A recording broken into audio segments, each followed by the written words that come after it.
Alright guys, so to finalize our overall video speed section, kind of just covering all of the speed manipulation factors and overall tools and kind of shortcuts and overall just little methods that I know about in terms of speed adjustments. Now, these right here are our speed ramp transitions, okay? So these are the ones that we just created. I'm going to highlight them and delete them.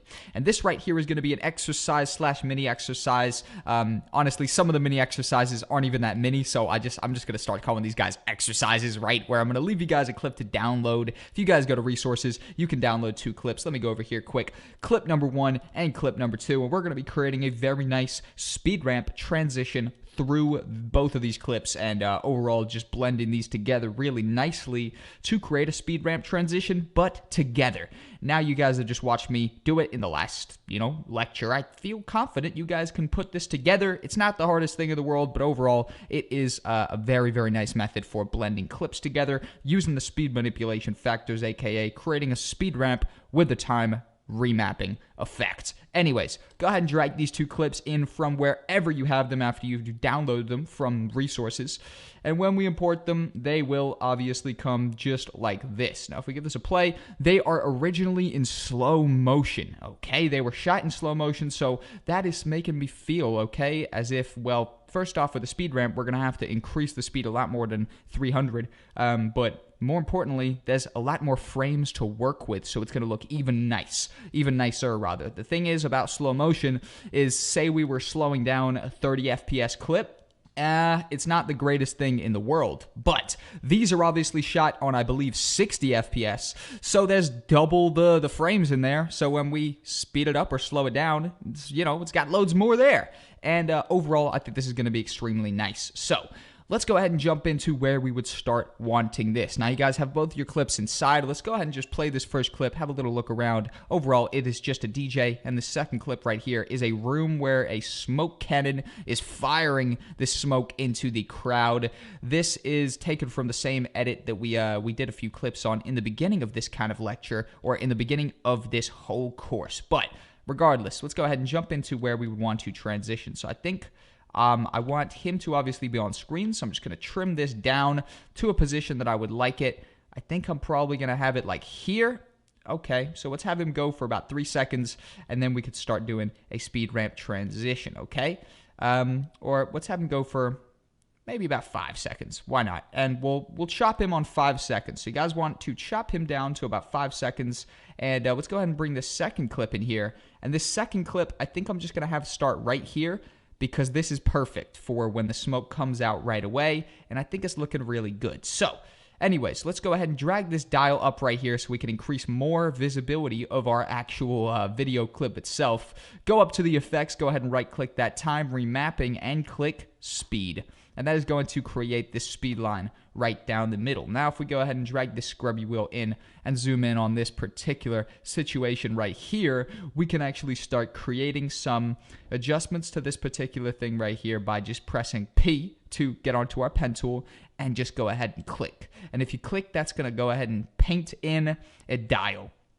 And remember, this at first appearance looks like one dial, but if we go ahead and just drag that out a little bit, whichever way we want, we are actually creating this dial to be 2 sides. So this side will be the original speed, and then if we actually start dragging this other side up a fair bit, remember, I'm actually going to bring this up to, I think, 600. Yep, that might sound a little bit crazy, but this is slow motion, guys. So already it's really, really slow. And in fact, actually, guys, let's just go ahead and undo that quick. Go ahead and right-click both your clips and click unlink so we can actually just go ahead and delete the audio layer, which is not even, there. There's no audio with these clips, but I rendered it with a blank audio layer, basically.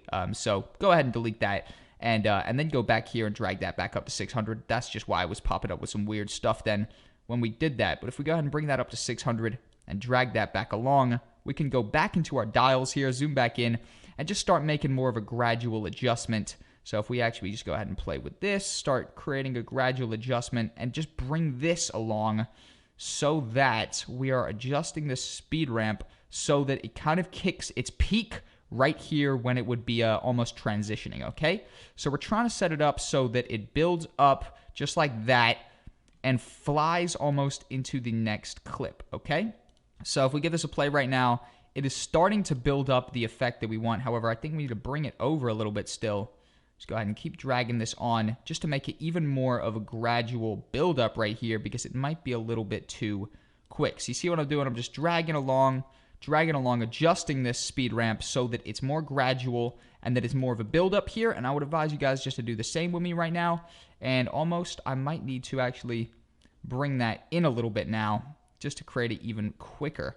But you see what I mean? It is a very fiddly process. Honestly, everything in video editing, guys, that is going to give you the nicest result. I just got to undo this for a sec because I think I just messed up a bit. But everything that's going to give you the nicest result within video editing, guys, is going to be the tweakiest stuff that takes you the most kind of playing with and stuff to actually get a nice effect, basically. But I think that's starting to look decently nice.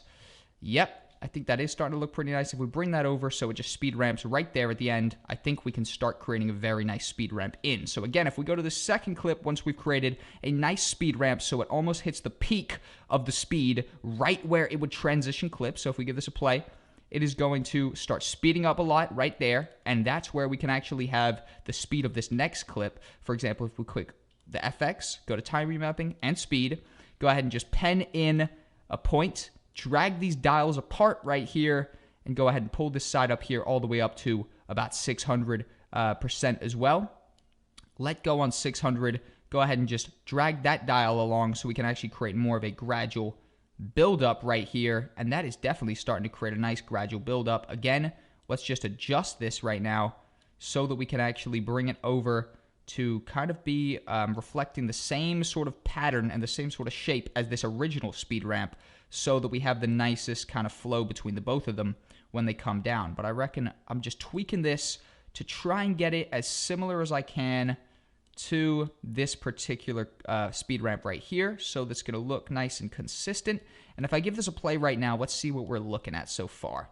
Okay, so yep, very nice right there. And I think we might just need to bring this guy over a little bit just to make that a little bit quicker. Again, with this guy, make it a little bit quicker right here. Maybe mess with the speed ramp here. You see what I'm doing? Just adjusting this bit by bit. It's a very fiddly process. Likewise with everything that's going to give you the best results in video editing. And overall, if we go ahead and render this in and out to probably about here, so we have rendered a nice section. If I click render into out, we're going to be looking at a really nice speed ramp transition. I believe so, unless anything messed up right now. But it looks like we're going to be looking at an extremely nice speed ramp transition that we have both created just then. And that right there is an extremely nice speed ramp transition. Obviously, it hits the peak of the speed here, and then that smoke on the second clip makes it look amazing. In fact, we could even drag this out so it's a little bit less right away. So it's a little bit less instantaneous, rather. Oh, I just clicked off of that accidentally, but let's give that another play right now. Oops, God damn it, I keep clicking off the thing. Hold on, let's go to sequence, render in and out. Do that again real quick because I just had to make that slight alteration. And if we give this a play right now, this should be looking very, very fabulous. Very, very nice indeed. And there you have it, guys. That might have been a little bit too much at the end right there, but overall, I think that's an extremely nice speed ramp transition that we have actually successfully created together using Adobe Premiere Pro and the speed ramp tactic available to you via the time remapping method and the pen tool for actually penning in a very nice speed ramp transition here, and overall a nice blend and a seamlessness between these two clips where the speed goes crazy here and comes in while that smoke is bellowing down. Very nice. Overall, an extremely nice way to finalize up our video speed section, aka the speed manipulation section of our Adobe Premiere Pro Masterclass. Thank you guys for tuning in, and without further ado, let's crack on with bigger and better things and effects available to you within Adobe Premiere Pro.